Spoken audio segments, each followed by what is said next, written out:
नमस्कार दोस्तों, मैं भरत राजपूत आप सभी का स्वागत करता हूं हमारे YouTube के चैनल लक्ष्मी इंस्टीट्यूट राठ में। बच्चों, आज हम संख्या पद्धति का नया लेक्चर पढ़ेंगे जिसमें समांतर श्रेणी, गुणोत्तर श्रेणी और हरात्मक श्रेणी संबंधित क्वेश्चंस और उनके कॉन्सेप्ट समझेंगे। तो पूरा वीडियो देखने से पहले सभी लोगों से निवेदन है कि वीडियो को लाइक कर दें और चैनल को सब्सक्राइब कर दें। अगर नहीं किया हो तो बेल आइकन ज़रूर दबाएं ताकि लेटेस्ट नोटिफिकेशन आपको पहुंचता रहे। तो जैसा कि हम देखते हैं कि समांतर श्रेणी क्या होती है। समांतर श्रेणी को इंग्लिश में अरिथमेटिक प्रोग्रेशन भी बोला जाता है, शॉर्ट में इसको एपी बोलते हैं। अब समांतर श्रेणी क्या होती है उसको डिफाइन करेंगे, तो पहले उसकी परिभाषा देख लेंगे कि समान अंतर वाली क्रमबद्ध संख्याओं के समूह को समांतर श्रेणी कहते हैं। देखिए यहाँ पर यह लिखा समान अंतर, इसके संधि विच्छेद अगर करते हैं तो जिनमें समान अंतर हो पदों में, उन अंतर को, और बहुत सारे अगर पद लिखे हैं तो समांतर श्रेणी कहा जाता है। श्रेणी का मतलब होता है क्रमबद्ध तरीके से अरेंजमेंट नंबर्स का। तो जैसे कि हम देखेंगे 3, 5, 7, 9, 11 ये सारे के सारे नंबर्स एक समांतर श्रेणी बनाएंगे। अब इनमें हम देखेंगे कितने का गैप है। 5 में से अगर 2 घटाएंगे तो 2 का अंतर है, और यहाँ 7 में से 5 घटाएंगे तो 2 का अंतर है। इसमें देखोगे 9 में से 7 घटाएंगे तो भी 2 का अंतर है। अगर किसी में भी अंतर अलग अलग हो जाता तो वो श्रेणी समांतर श्रेणी के अंतर्गत नहीं आती। इसमें देख लेंगे 5 और 7 में कितने का अंतर है बच्चों। यहाँ पर 4 का अंतर है, मतलब +4 कर दिया हमने, और इसमें कितना ऐड किया +4, इसमें भी ऐड किया +4। तो इनके लिए जो डी होगा, डी का मतलब सर्वांतर होता है और ए का मतलब होता है प्रथम पद। तो डी होगा दूसरी सीरीज के लिए +4 हो जाएगा, और पहली सीरीज के लिए सर्वांतर बच्चों कितना होगा, डी हो जाएगा, और प्रथम पद कितना हो जाएगा 3, इसका प्रथम पद हो जाएगा 5। अब तीसरी श्रेणी को भी हम देख लेते हैं। जैसे मेरे पास ये तीसरी श्रेणी दे रखी है जिसमें कह रहा 10, 6, 2, -2, -6, -10 इस तरीके से नंबर्स दे रखे हैं। तो यहाँ पर हम देखेंगे नंबर्स घटते हुए क्रम में लिखे हुए हैं। तो 10 में अगर 4 देखा जाए तो 10 में कितने जाएंगे, 6 आएगा तो -4, और यहाँ पे भी आप 2 को -6 करोगे तो -4, इधर भी -4। तो इसके लिए जो सर्वांतर है डी है -4 होगा। तो यहाँ से हम देखेंगे कि जो डी होता है वो क्या क्या हो सकता है। जो डी की वैल्यू है, सर्वांतर की वैल्यू है, वो 0 भी हो सकती है, पॉजिटिव भी हो सकती है और नेगेटिव भी हो सकती है। तो यहाँ से भी कभी कभी क्वेश्चंस बना देता है कि समांतर श्रेणी में सर्वांतर क्या क्या हो सकता है, तो कुछ भी हो सकता है। अब ये इसका जो मानक समांतर श्रेणी होती है या हम स्टैंडर्ड समांतर श्रेणी होती है उसको इस तरीके से याद रखेंगे। पहला पद ए होता है, इसको A1 बोलेंगे, और A + D ये A2 हो गया। दूसरा पद होता है ये A + 2D, तीसरा पद A3 बोलेंगे इसको। तो यहाँ पर हम एक पैटर्न पहचानेंगे।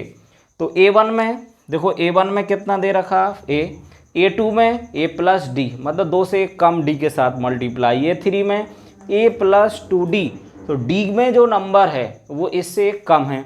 तो लास्ट जो nवां पद होगा इसको nवां पद बोलेंगे, उसमें होगा A + n-1 × D। तो यहाँ से समांतर श्रेणी का nवां पद हमें याद रखना है। nवां पद का सूत्र क्या होता है, an, या फिर इसको Tn से भी निरूपित किया जाता है। ये बराबर होता है A + n-1 × D। फिर आता है n पदों का योग। अगर मैं n पदों का योग पूछा जाए तो n पदों का योग कितना हो जाता है। तो बच्चों n पदों के योग को हम Sn से डिनोट करते हैं, और Sn बराबर होता है n/2 और ब्रैकेट 2a + n-1 × D। ये हो जाता है इस तरीके से।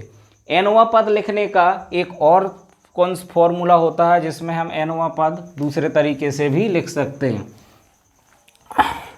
तो Sn को अगर मैं ब्रेक कर देता हूँ n/2 और a + n-1 × D। देखो बच्चों, हम 2a को ए प्लस ए लिख देंगे। तो ये जो पद होगा इसको हम ए एन भी बोल सकते हैं या फिर एल भी बोल सकते हैं। इसको अंतिम पद बोलेंगे, अंतिम पद। और ये होता है प्रथम पद, तो इसका समेशन हो जाएगा एस एन बराबर एन बटे 2 ए प्लस एल। ए होता है प्रथम पद और एल होता है अंतिम पद। तो इस तरीके से समांतर श्रेणी के एनवां पद हमने देख लिया, उसका फॉर्मूला डिस्कस कर लिया। और डी क्या होता है? डी होता है जो सर्वांतर होता है, इसको बोलते हैं। और सर्वांतर का सूत्र क्या होता है? A2 माइनस A1 या फिर A3 माइनस A2। कोई से भी कंसेक्यूटिव मीन्स लगातार दो नंबर्स को हम घटा देंगे तो सर्वांतर आ जाता है। अब इससे संबंधित कुछ क्वेश्चंस डिस्कस करेंगे जिसमें हमें एपी का उपयोग मिलेगा।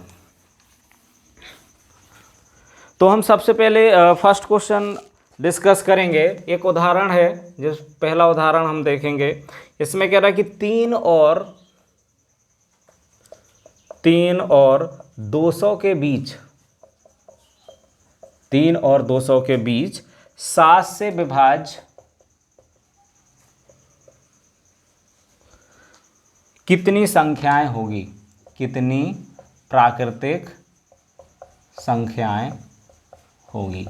इसको मैंने शॉर्ट में लिख दिया। इसका ऑप्शन दे रखा है, ऑप्शन है 27, बी ऑप्शन है 28 और सी ऑप्शन है 29 और डी ऑप्शन है हमारे पास, डी ऑप्शन है, चलिए 29 हो गया, ये डी ऑप्शन है 30।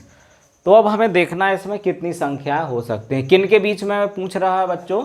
3 और 200 के बीच में। किससे विभाजित? 7 से विभाजित होने वाली संख्याएं पूछ रहा। तो हम ऐसे कुछ पैटर्न बनाने की कोशिश करेंगे।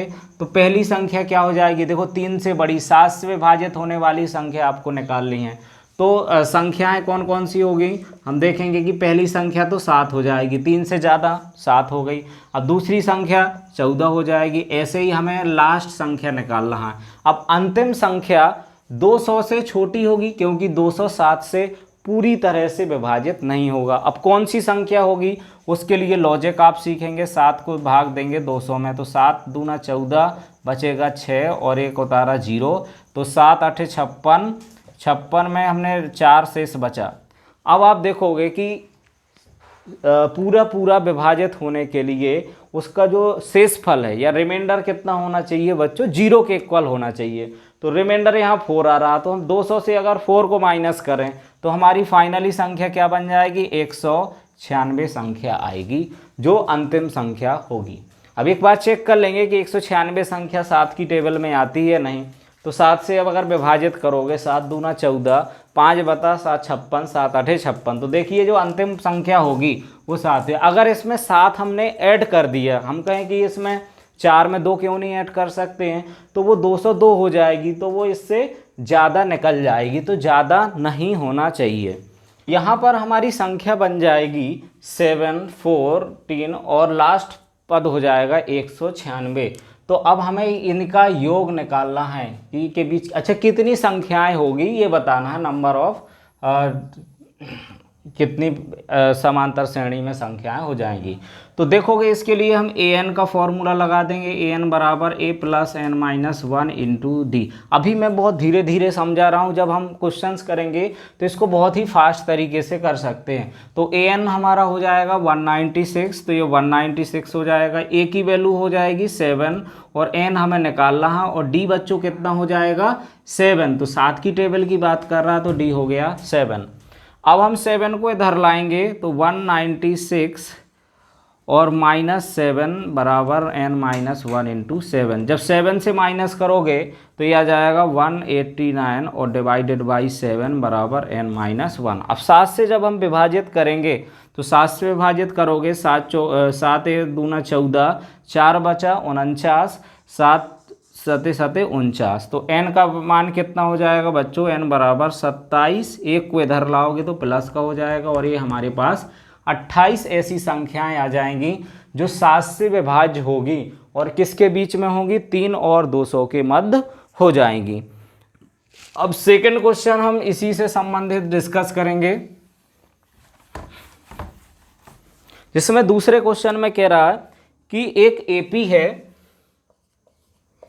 एक एपी का दूसरा पद,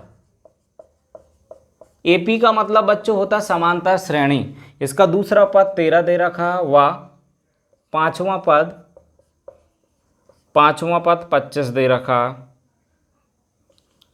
तो सातवां पद बताओ। ए ऑप्शन है हमारे पास 30, बी ऑप्शन है 33 और सी ऑप्शन है 37 and the D option is 38.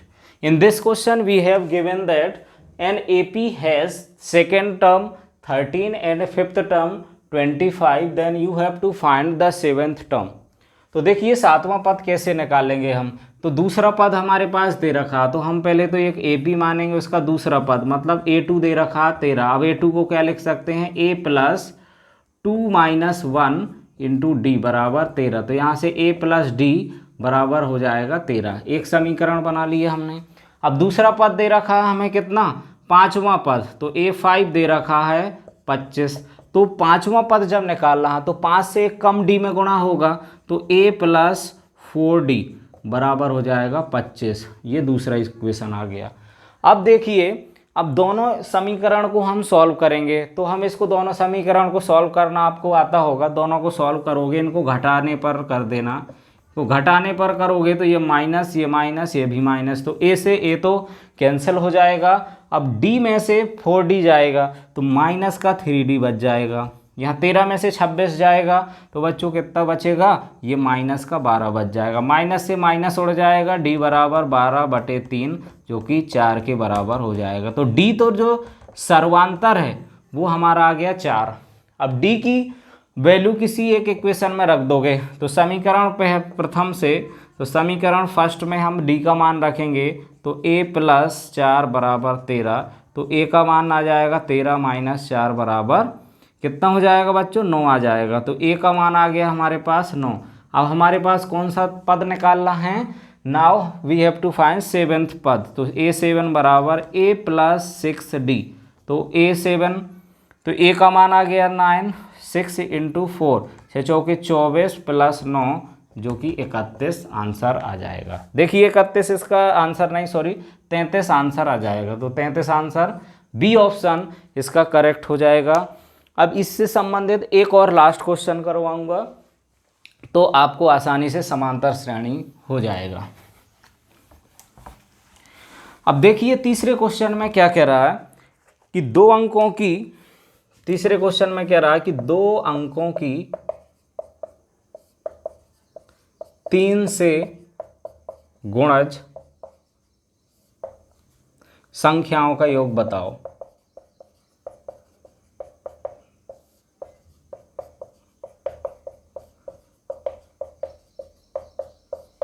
इसका ऑप्शन दे रखा है हमारे पास, पहला ऑप्शन 1683 और दूसरा ऑप्शन दे रखा 3367 और तीसरा ऑप्शन सी दे रखा 5050 और डी ऑप्शन दे रखा 10100।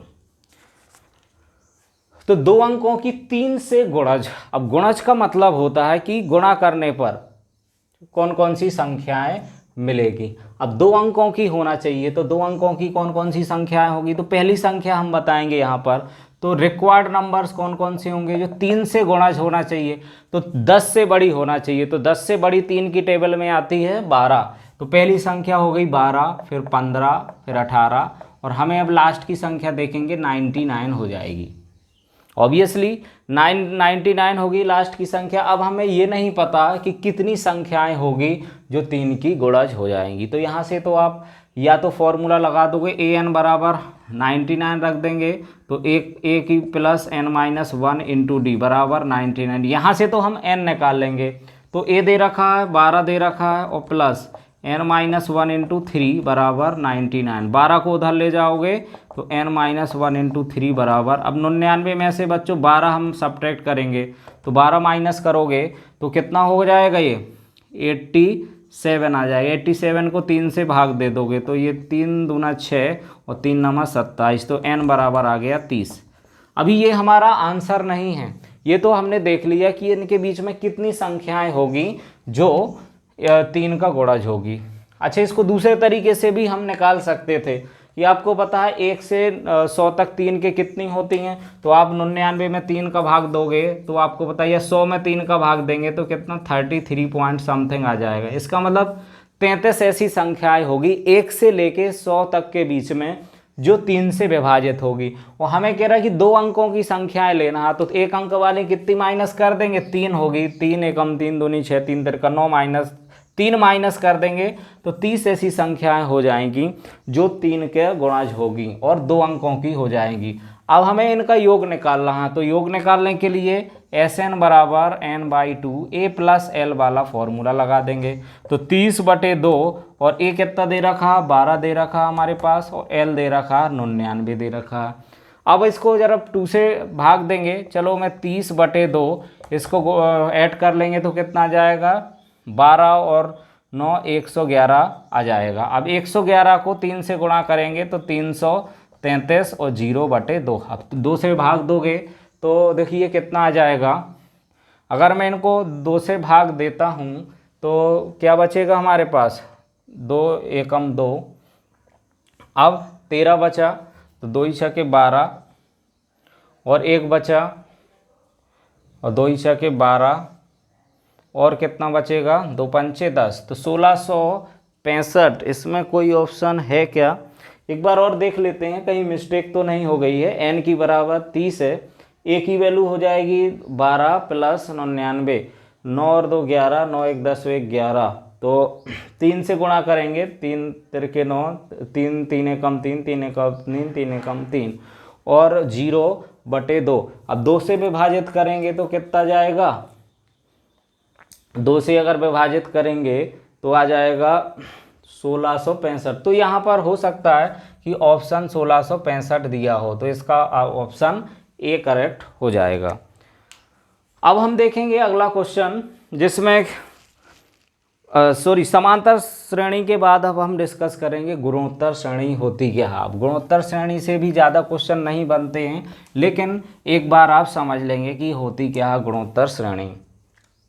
तो देखिए गुणोत्तर श्रेणी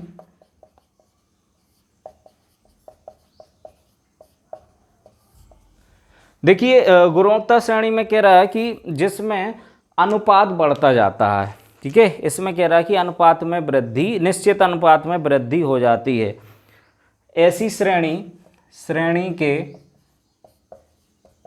पदों में निश्चित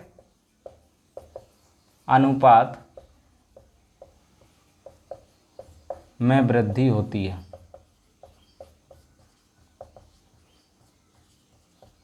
अच्छा, उस निश्चित अनुपात को बोलते हैं आर बोलते हैं,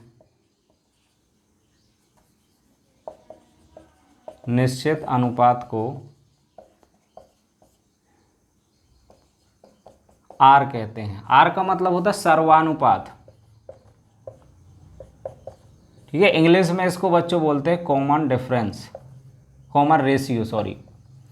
अच्छा, गुणोत्तर श्रेणी को इंग्लिश में बोला जाता है ज्योमेट्रिक सीरीज, ज्योमेट्रिकल सीरीज।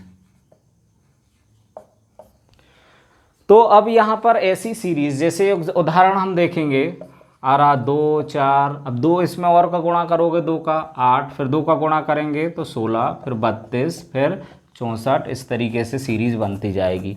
और भी अगर हम देखें इस तरीके से कि 1/3, फिर 1/9, फिर 1/27, ये भी एक गुणोत्तर श्रेणी बन जाएगी। अच्छा, इसका जो स्टैंडर्ड फॉर्म होता है गुणोत्तर श्रेणी का, पहला ए होता है, दूसरा a इंटू आर, इसमें गुणा होता जाता है आर का। अगला क्या होगा बच्चों, r² AR³ ऐसे nवां पद हो जाएगा AR⁻n-1। तो इसका nवां पद आपको याद रखना है, nवां पद हो जाता है an बराबर AR⁻n-1, और इसके n पदों का योग, n पदों का योग Sn बराबर AR⁻n-1/r-1। ये बच्चों n पदों का योग गुणोत्तर श्रेणी का हो जाता है। अब हरात्मक श्रेणी एक आती है, जिसमें हरात्मक श्रेणी को समझ लेंगे, वो भी छोटा कॉन्सेप्ट है हरात्मक श्रेणी का।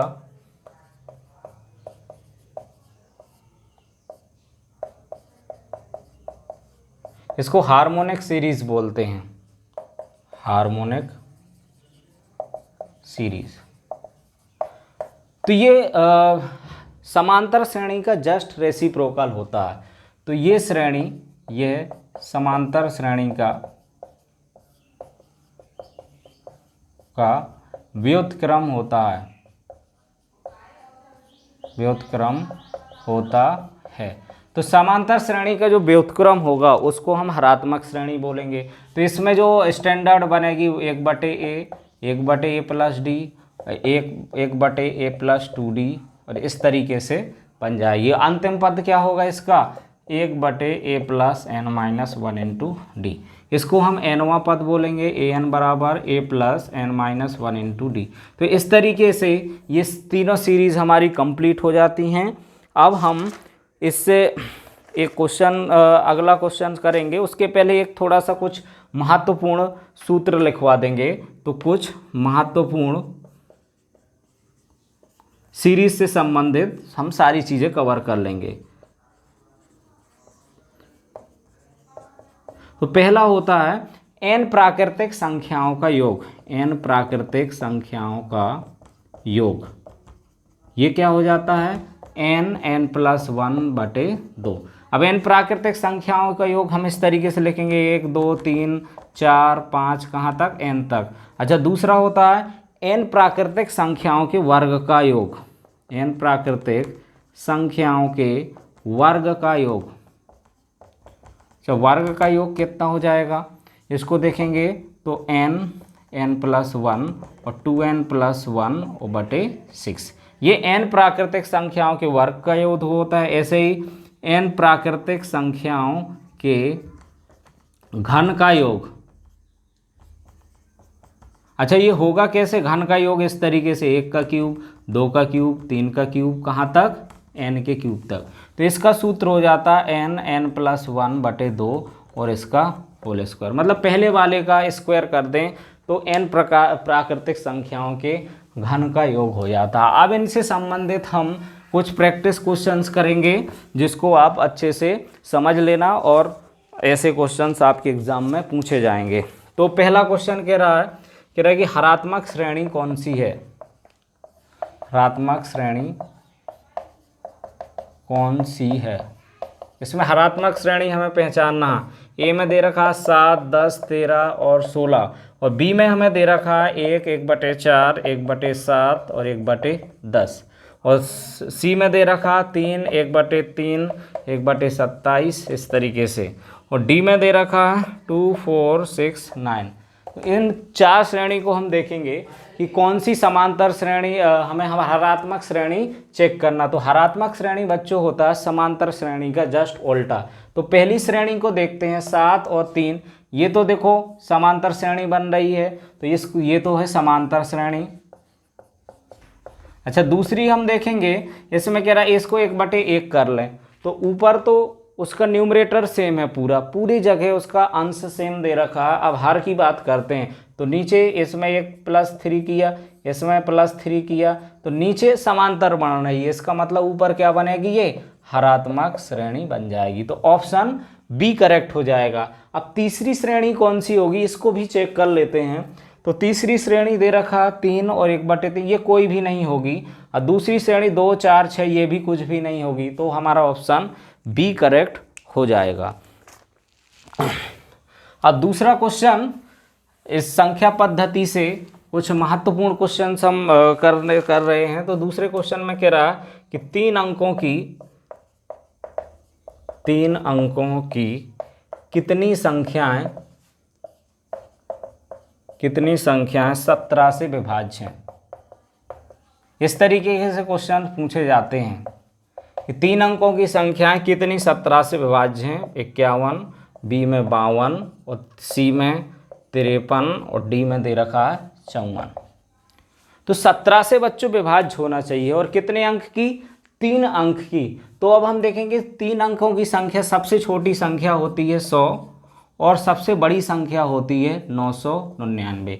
अब यहाँ पर पहली संख्या क्या होगी ये देखना है। तो 100 को हम 17 से भाग देंगे तो कितना हो जाएगा, 17 से विभाजित करोगे, 17 छक्के 17 पने 85, तो कितना आ गया यहाँ पर 15 बचा। 15 में क्या जोड़ दें कि 17 से विभाजित हो जाए। अब कुछ लोग कह रहे हैं 15 घटा भी तो सकते हैं, तो बच्चों घटा देंगे तो वो 2 अंक की बन जाएगी। तो 15 में क्या जोड़ दें, तो 2 प्लस करना चाहिए। तो पहली संख्या यहाँ पर बन जाएगी 102, फिर दूसरी संख्या 119, इस तरीके से। अब लास्ट संख्या हमें देखनी है, तो लास्ट संख्या देखने के लिए सबसे बड़ी संख्या होती है 3 अंक की 999, इसको 17 से विभाजित करेंगे। तो 17 से आप विभाजित करोगे, 17 पने 85 और बचेगा कितना, 14 बच जाएगा और 49। अब 17 अट्ठे 136 और 17 नम्मा कितना हो गया 153, वो ज़्यादा हो जाएगा। 17 अट्ठे 136, बचेगा कितना यहाँ पर 3 बच गया, और 3 बचेगा, 4 में से 3 गए, 1 बच गया। अब 13 इससे अगर सब्ट्रैक्ट कर दें हम, 999 में से अगर हम 13 माइनस कर दें, ऐड नहीं कर सकते हैं कि अगर आप कहोगी 4 ऐड कर दें, अगर मैंने 4 ऐड कर दिया इसमें तो ये 1000 से भी ज़्यादा, 10,000 से ज़्यादा हो जाएगा, सॉरी 1000 से ज़्यादा हो जाएगा, तो फिर वो 4 अंक की पहुंच जाएगी।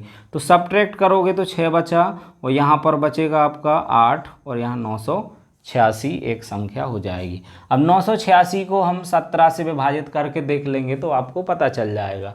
हमें कह रहा कितनी संख्याएं हो सकती हैं, तो नंबर ऑफ नंबर्स पूछना आपको, तो ए एन बराबर फॉर्मूला लगा दोगे a plus n minus 1 into d. तो ये ए एन की जगह पे 886, ए की जगह पर 102 और एन की जगह पर निकाल रहा, और डी की जगह पर हम 17 लिख देंगे। तो 102 को जब माइनस करोगे, इससे 186 से माइनस करोगे तो कितना बचेगा, 4 बचा इधर, 8 में से 0 गए, 8 बचे, 9 में से 1 गया, 8 बचा, और अपोन में 17 कर दोगे, क्योंकि हमें बच्चों स्टेप भी बचाना है, थोड़ा जल्दी जल्दी कैलकुलेशन करेंगे। अब 17 से जब विभाजित करेंगे, 17 पना 85, 3 बचेगा, 17 दूना 34। अब 1 को इधर लाओगे तो n बराबर 53 आंसर हो जाएगा। तो हमारा ऑप्शन सी करेक्ट हो जाएगा।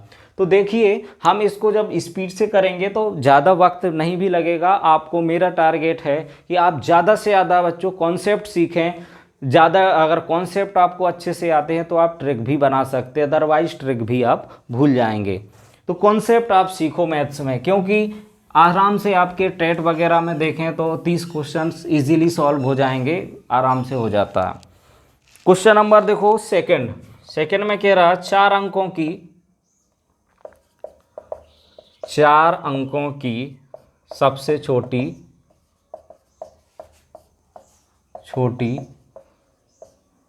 7 से विभाजित संख्या बताओ। 7 से विभाजित होने वाली संख्या जो कितने अंक की है, 4 अंक की, 1101, दूसरे में कह रहा 11008, और सी में दे रखा 1001, और डी में दे रखा 1007। तो इनमें से कौन सी संख्या होगी वो हम चेक करेंगे। किससे विभाजित होना चाहिए, 7 से पूरी विभाजित होना चाहिए। और कैसे, कितने अंकों की, 4 अंकों की सबसे छोटी। तो आपको पता है 4 अंकों की सबसे छोटी संख्या होती है 1000। 1000 को हम भाग देंगे 7 से, तो जब हम 7 से भाग देंगे तो 7 एकम 7, बचेगा कितना 3, कैरी किया 0, 7 चौके 28, बचेगा 2, कैरी किया 0, तो 20 बचा। अब 7 से अगर हम फिर से डिवाइड करेंगे तो 7 दूना 14, और बचेगा कितना 6। अब हमें 4 अंक की होना चाहिए, तो 6 में क्या जोड़ दें कि संख्या 7 से विभाजित हो जाए। तो इसमें 1 की कमी है +1 की, तो अगर 1000 में 1 जोड़ देंगे तो 1001 हो जाएगा, और ऑप्शन हमारा सी करेक्ट हो जाएगा। अब यहाँ पर बच्चों को तुरंत दिमाग में आएगा 6 हम माइनस क्यों नहीं कर सकते। तो बच्चों अगर 6 माइनस कर दिया तो हमारी 994 बन जाएगी, जो कि 4 अंकों की रहेगी भी नहीं। तो 4 अंकों की सबसे छोटी संख्या 1001 होगी, जो 7 से पूरी तरह से विभाजित हो जाएगी। अब अगला क्वेश्चन जो विभाज्यता से संबंधित क्वेश्चन है, थर्ड क्वेश्चन में कह रहा है कि किसी संख्या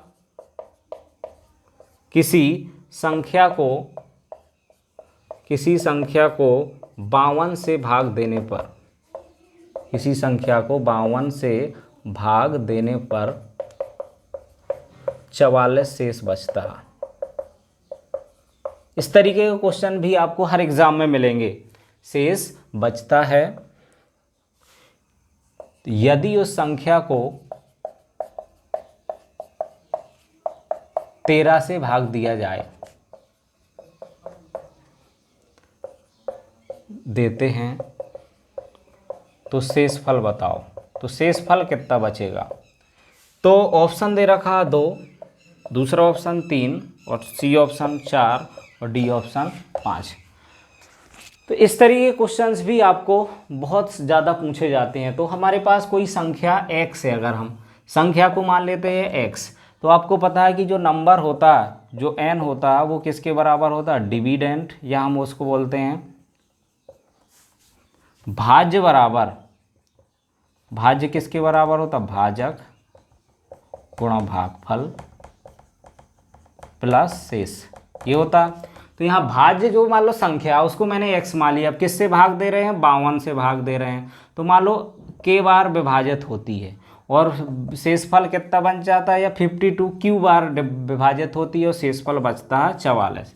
अब अगर मैं इस संख्या को 13 से विभाजित करता हूँ, तो जब हम इसको 13 से विभाजित कर देंगे तो ये तो देखो पूरा पूरा विभाजित होता है, इसमें रिमाइंडर 0 बचेगा। ये 13 से विभाज्य है पूरा पूरा।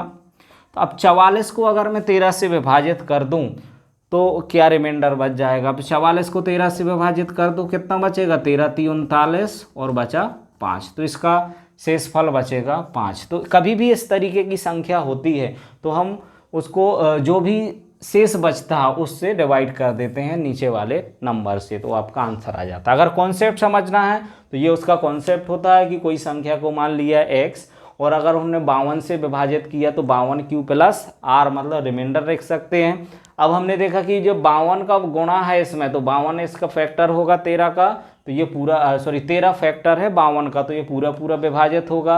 और ये पूरी तरह से विभाजित नहीं होगा। इसको देख लेंगे कितने बार विभाजित हुआ? 3 बार, और रिमाइंडर बच गया हमारे पास 5। तो इस तरीके के क्वेश्चन हम इससे आसानी से कर सकते हैं। अगला क्वेश्चन देखोगे, 4th क्वेश्चन, जिसमें कह रहा है कि 9 एवं 63 के बीच कितनी संख्याएं हैं जो 9 से पूर्णतः विभाज्य हैं? 9 से पूर्णतः विभाज्य हैं परंतु 3 से नहीं। 3 से विभाज्य नहीं है और 9 से पूरी तरह से विभाज्य है। ए दे रखा 0, बी दे रखा 3 और सी दे रखा 5 और डी दे रखा 9। तो देखिए यहाँ पर घुमा रहा कुछ भी नहीं है क्वेश्चन में। कह रहा 9 से 63 के बीच अगर कोई संख्या 9 से पूर्णतः विभाज्य है तो वो डेफिनेटली 3 से विभाजित होगी ही होगी, क्योंकि 9 का फैक्टर 3 होगा। तो इसमें ऐसी कोई भी संख्या नहीं होगी जो 9 से विभाजित हो लेकिन 3 से नहीं हो। तो इसका ऑप्शन 0 हो जाएगा, ए ऑप्शन करेक्ट हो जाएगा। 5वां क्वेश्चन देखेंगे, इसमें कह रहा है कि 391 एक संख्या को, जो पहले जैसा क्वेश्चन है, एक संख्या को 391 से भाग देने पर 58 शेष बचता है। शेष बचता है तो 17 से भाग देने पर कितना बचेगा? तो अब यहाँ पर ऑप्शन हमारे पास दे रखे हैं 5, बी ऑप्शन 6, सी ऑप्शन 15 और डी ऑप्शन 7। तो हमें क्या लॉजिक लगाना है? हम एक संख्या x मान लेंगे, उसको 391 से भाग दिया, ये k या फिर q और प्लस r 58। अब इसको हमने 17 से देंगे भाग, तो देखिए ये पूरा पूरा 17 से विभाजित होता है। अगर 17 से 17 दूनी 34, 17 × 3 = 51। अब 58 को अगर मैं 17 से भाग दे दूं तो रिमाइंडर कितना बचेगा? 7 रिमाइंडर बच जाएगा, क्योंकि 17 × 3 = 51, 51 58 में से घटाएंगे तो इसका भाग शेषफल आ जाएगा 7। तो पिछले जैसा क्वेश्चन है, इसको हम आसानी से कर सकते थे। 6th क्वेश्चन देखोगे, जिसमें एक संख्या से रिलेटेड है, संख्या से अंकों से संबंधित क्वेश्चन है। इसमें कह रहा है कि एक संख्या, एक 2 अंकों की संख्या है, एक 2 अंकीय संख्या के अंकों का योग एक 2 अंकों की संख्या उसके अंकों का योग 8 है, यदि उस संख्या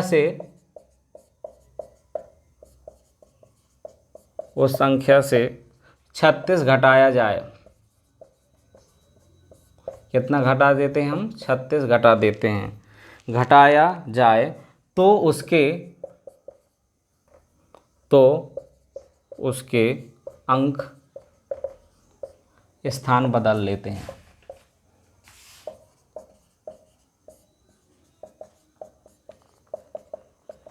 संख्या बताओ।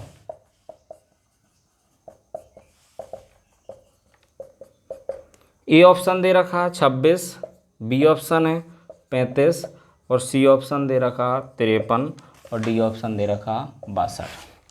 तो देखिए यहाँ पर 2 अंकीय संख्या है, उनके अंकों का योग दे रखा है 8। तो यहाँ पर हम मान लेते हैं, माना 2 अंक की संख्या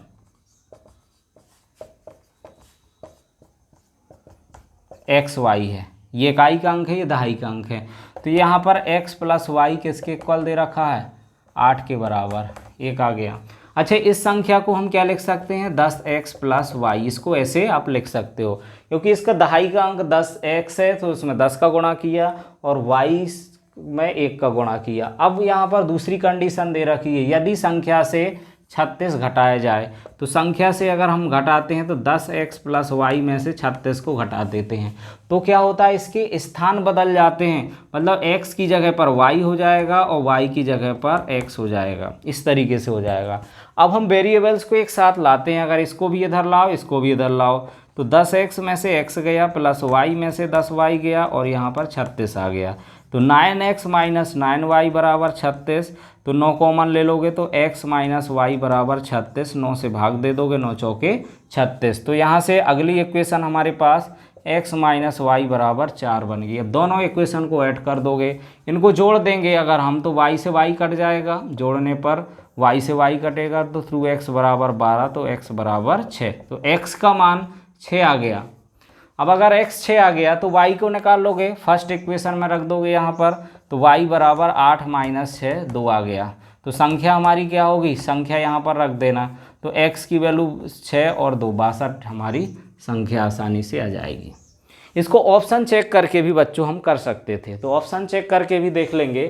तो कह रहा कि ऐसी संख्या जिनके अंकों का योग 8 है, तो पहली संख्या 6 और 2 8, 5 और 3 8, 5 और 3 8, ये सभी हो सकती हैं। अब दूसरी कंडीशन क्या है, ये अगर उस संख्या से 36 घटा जाए, अगर 26 में से 36 घटाएंगे तो नहीं घटेगा, तो ये तो हो नहीं सकती है। अच्छा, इसमें से भी नहीं घटेगा, इसमें से घटा के देखो तो 53 में से अगर मैं 36 घटाऊंगा तो बचेगा 13 में से 6 गए 7 और क्या बचा, और 5 में से 3 गए 2, तो देखो 53 और अब अंक अलग हो गए, तो ये भी नहीं हो सकती है। अब 62 को देखते हैं, इसमें 26 अगर घटा देते हैं तो यहाँ पर बचता है कितना, 12 में से 6 गए 6 बचेगा और यहाँ पर कितना बचेगा, यहाँ पर आपका बचेगा कितना, 36 घटाया जाए, तो इसमें 36 घटा दोगे तो यहाँ पर 26 बटेगा। तो देखिए इसका और इसका अंक एक दूसरे से उलट जाते हैं, तो हमारा ऑप्शन नंबर डी करेक्ट होगा। चाहे हम किसी भी विधि से कर सकते हैं। एक इसका लास्ट क्वेश्चन हम देखेंगे, जिसमें कह रहा है कि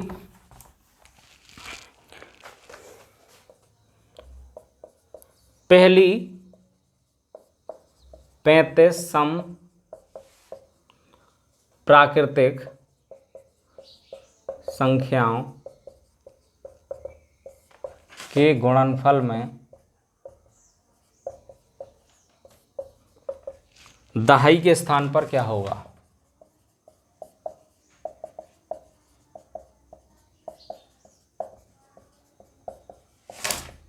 तो पहला ऑप्शन दे रखा 2, दूसरा ऑप्शन दे रखा 6 और सी ऑप्शन है 5 और डी ऑप्शन दे रखा 0।